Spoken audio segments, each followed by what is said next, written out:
was the kind of rain that sounded like 1,000 secrets being whispered at once, soft but relentless, clinging to every surface, soaking into every silence. In the small mountain village of Maruva, roofs glistened, streams swelled, and the air was a silver curtain. But for Daniel, the rain had always been an enemy. He stood by the window of his late mother's house, a place he had vowed never to return to. His suitcase was already packed. He would leave in the morning. He didn't know the rain had other plans, and that its messenger was only 7 years old. Daniel first saw her by the old stone bridge, the girl in the yellow raincoat. She was crouched low, her hands cupped under the rain spill from the roof of a collapsed tea shop.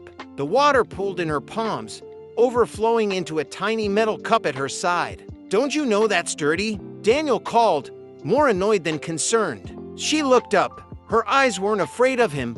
They were curious. "I'm saving it," she said simply. "For what?" Daniel asked. "For tomorrow." The words were spoken as though they explained everything. Before he could press further, she tipped the cup into a glass jar and ran off into the rain, her boots splashing in puddles that reflected the gray sky. The next day, the rain had stopped, but the ground was still slick with yesterday's memory. Daniel saw her again, this time sitting outside the bakery, holding the same jar. Inside, the rainwater shimmered as though it carried its own light. "You really kept that?" he asked. "Yes, every drop is different. You just have to look long enough." Daniel smirked. "Water is water." "No," she said, shaking her head with the seriousness of a scientist. "Some drops remember where they've been." It was nonsense, but something in her tone made him pause. The rainwater trembled in the jar like it was listening.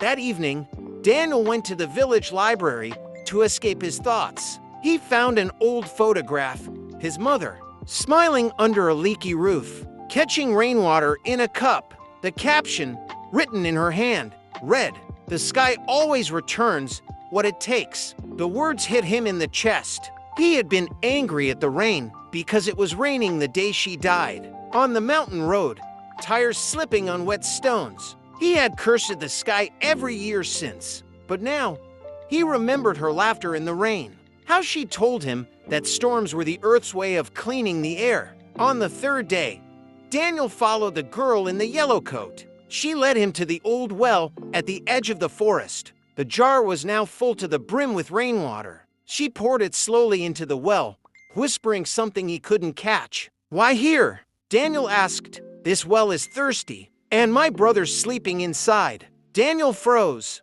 "Your brother?" She looked down, her voice small. "He went into the river last year and never came back. Mama says water remembers people, so I give it new rain, so maybe it will remember to give him back." Her innocence shattered him. The quiet hope in her voice was too fragile for the world. The next afternoon, black clouds gathered again. The village braced for another downpour. Daniel found himself running through the rain to the well. The girl was already there, jar in hand. She looked at him, startled. "Help me," she said.